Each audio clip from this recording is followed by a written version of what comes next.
Hi everyone, and welcome to Doc's Thoughts. Today's topic is libido. I know I've talked about this before, but I had a patient specifically reach out to me and ask me to elaborate a little bit more. And so today I'm going to do it with a diagram to describe what I'm talking about. So I think it'll help out a little bit.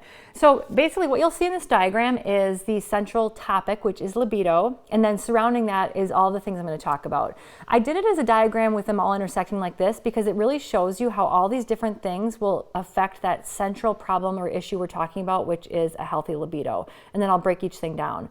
So starting with your physical body, these are all the things with your physical body that can either negatively or positively affect your libido. So body image we have to think about. So do you have a healthy body image? This is a really important one because most of us will never have a perfect body. Actually, none of us will ever have a perfect body. And so many of us wait until we have that perfect body before we have a healthy libido.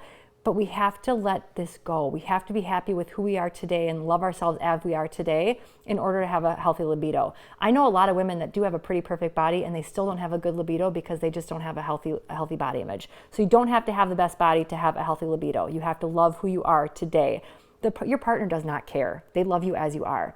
The other thing we have to think about is diseases. So things like chronic disease, high blood pressure, diabetes, those can all directly affect your libido, and that has to do with hormone balancing. So chronic diseases can affect libido, so working on those and improving them will be very important. Pain, so levels of pain are really important. I have a lot of patients who have chronic low back pain. That's really common. And this can really affect your libido because it can be either painful to have intercourse or you're so distracted by the pain that you can't think of anything else. So chronic pain is a big issue, and working on that is really important. Age is really important. I've talked about before how our hormones change as we get older. Loss of testosterone is really, really important. And we have to think about that when it comes to a healthy libido. And there are ways to change that. We can actually take testosterone. We can use supplements that boost our testosterone. There's things we can do because age is inevitable. Going through it 100% naturally, we don't always have to. So that's important to think about. And then, drugs is the last one. So in terms of the physical body, drugs are really important. And I'm not talking just street drugs, although those are important.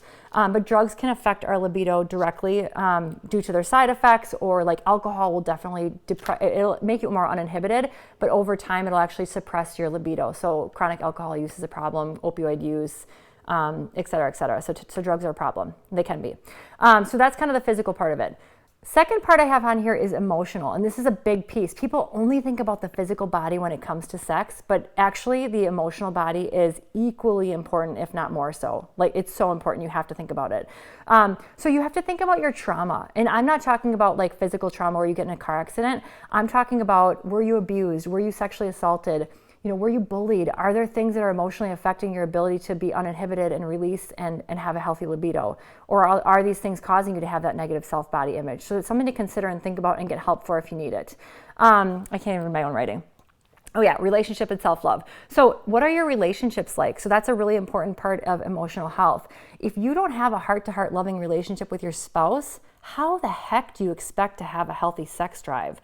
And I'm not trying to be condescending at all, but you just have to think about it. Like, if you're gonna be open and uninhibited and loving with a partner, that probably needs to be a good, solid relationship. So some people will jump right to trying to improve their sex life, and I'm telling them, hey, maybe you should improve your relationship first, and then this will naturally follow.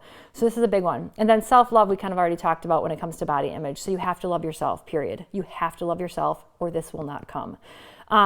And then lastly, stress. And stress is just kind of one word by itself. But I've talked before in my Doc's Thoughts how stress negatively affects libido. And a great way to think about it is when you're stressed, your body is literally sending all of its resources to things for survival, like muscles and heart and brain, and taking energy away from your reproductive organs because your body knows that it doesn't want to reproduce when you're under periods of stress. So it's a direct response. Stress is a killer of the libido. So if you have lots of stress in your life or you don't handle stress well, that is something to work on. So the main point here is, do you have a low libido? If you do, it's super common. Like, more patients than not have a low libido. That's pretty common. If you do and you want it to be better, not everyone cares, but if you do want it to be better, don't just jump right to libido and, working right on that. Think about the whole picture. Think about all these things that I talked about and think about what you can change. And for the things that you can change, start working on them. For the things that you can't change, realize there are things we can do that can help with that. So I've talked about testosterone therapy. There's things like oxytocin nasal sprays. There's all these fancy things we can do to help in addition to working on the whole picture. And that isn't a true integrative approach. So hope that helped. I hope that my specific reader was able to listen to this, and I will talk to you guys soon.